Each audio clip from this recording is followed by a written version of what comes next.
घरात सतत होतात कडाक्याची भांडणं.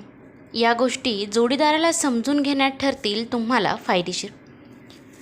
तुम्हीही जोडीदारासोबत सतत भांडत असाल तर नात्यात येणारी धोक्याची घंटा वेळीच ओळखा.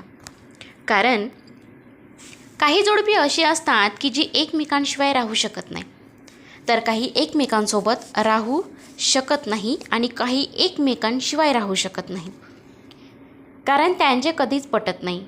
त्यामुळे एकमेकांसमोर आलं की वाद होतात, चिडचिड होते. या अनुभवातून अनेक लोक जात आहेत. नातं तोडून टाकणं सोपं आहे हो, पण प्रेमाने ते निभावणं तितकंच कठीण. तुम्हीही जोडीदारासोबत सतत भांडत असाल तर नात्यात येणारी धोक्याची घंटा वेळीच ओळखा. कारण तुम्ही तुमचा स्वभाव बदलला नाही तर तुम्हाला संकटाला सामोरे जावे लागू शकते. कारण पती पत्नीच्या नात्यात परस्पर समंजसपणा खूप महत्त्वाचा आहे.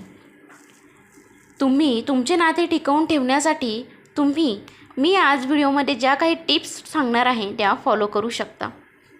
नाहीतरी आत्ताच्या या पिढीमध्ये किंवा आत्ताच्या या जनरेशनमध्ये ह्या गोष्टी सातत्याने वाढत चालल्या आहेत. आपण प्रत्येकाच्या आयुष्यात बघतो, प्रत्येकजण एकमेकाविषयी फक्त संशय घेतात. यामुळे नात्यांमध्ये कटुता येते. तर मी आज तुम्हाला काही अशा सोप्या टिप्स सांगणार आहे, त्या एकदा फॉलो करून बघा. आणि जर तुमच्या आयुष्यात त्यामुळे जर काही बदल झालेत तर मला कमेंटमध्ये नक्की कळवा. पण व्हिडिओ शेवटपर्यंत नक्की बघा हां. तुम्ही तुमच्या जोडीदाराच्या भावना समजून घ्या. आजकाल लोक प्रॅक्टिकल विचार करतात. आपल्या एखाद्या कृत्यामुळे समोरील व्यक्तीच्या भावना दुखावल्या जातील याचा ते विचारच करत नाहीत. कधी मनामध्ये ही गोष्टसुद्धा येत नाही की आपण जर एखादी गोष्ट केली तर समोरच्याच्या मनाला वाईट वाटेल की चांगलं. हा विचार आत्ताची लोक करतच नाहीत. आणि मग राग शांत झाल्यानंतर जेव्हा ती व्यक्ती दुखावली हे लक्षात येतं, तेव्हा मात्र हे लोक पश्चाताप करत बसतात. त्यामुळे पती पत्नीने एकमेकांच्या भावना समजून घेतल्या पाहिजेत.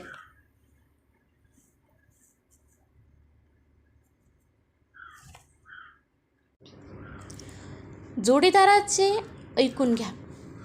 बहुधा प्रत्येक रिलेशनशिपमध्ये ही गोष्ट होतेच असं नसतं. प्रत्येक नात्यात ही गोष्ट घडते असं अजिबात नसतं.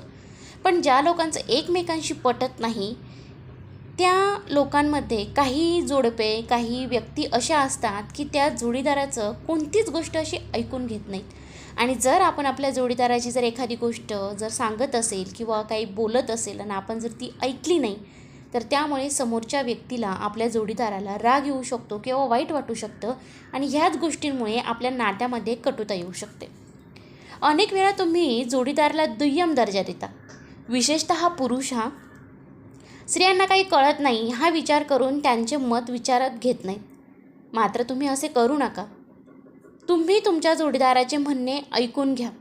तुम्ही तिचे लक्षपूर्वक ऐकले पाहिजे. तसेच खुल्या मनाने एकमेकांशी बोलले पाहिजे. तरच नात्यातील कटुता निघून जाईल. गैरसमज दूर करा. नात्यांमध्ये गैरसमज असतातच आणि आत्ताच्या जनरेशनमध्ये तर गैरसमज हा प्रकार खूप मोठ्या प्रमाणात वाढलेला आहे. काही वेळा त्रयस्थ व्यक्तींमुळे पती पत्नींमध्ये गैरसमज होतात. हे गैरसमज वाढत जातात, इतके वाढत जातात की अगदी त्या नात्याच्या टोकाला पोहोचतात.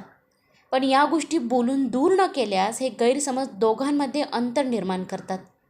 त्यामुळे जोडीदाराच्या भूतकाळाबाबत काही गोष्टी कानावर आल्या असतील तर त्यावेळी त्याच्याशी बोलून घ्या. एकमेकांचा आदर करा. आणि चूक झाली असेल तर दोघांपैकी एकाने माफी मागून वाद संपवावेत ना. कोणीतरी म्हटलंय की संवाद संपले की वाद उरतात आणि ते वाढतात. त्यामुळे तुमचा जोडीदार जर नाराज असेल तर त्याची समजूत ही नक्की काढा. मग तो स्त्री असो किंवा पुरुष. एकमेकांमधील वाद संपवा आणि एकमेकांना वेळ द्या. बायकोनीही जर नवऱ्याची माफी मागितली किंवा नवऱ्यानेही जर बायकोची माफी मागितली तर त्यामध्ये काही एक अशी गोष्ट अशी नसते की कोणी चुकीचंच असतं.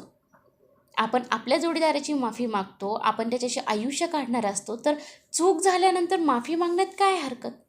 आणि जर तुमची एक माफी जर तुमच्या पूर्ण आयुष्याला, तुमच्या नात्याला जर नवीन वळण देऊ शकत असेल तर माफी मागण्यात काय लाज वाटण्याजोगं.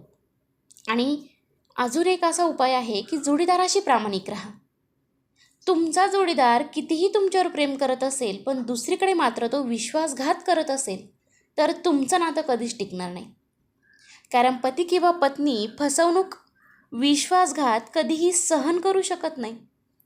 तो तुमच्या अनेक चुका पोटात घालेल, मात्र तुम्ही त्याच्याशी केलेली प्रतारणा तो कधीच विसरू शकत नाही. म्हणजेच त्याला सोडून तुम्ही इतरांशी राहणं, इतरांशी बोलणं, पतीने पत्नी सोडून इतर स्त्रीशी बोलणं, तिच्याशी रिलेशनशिप ठेवणं, ही कोणतीही पत्नी किंवा पत्नीने इतर परपुरुषाशी रिलेशनशिप ठेवणं, हा कोणतीच पत्नी किंवा कोणताच पती हे सहन करू शकत नाही.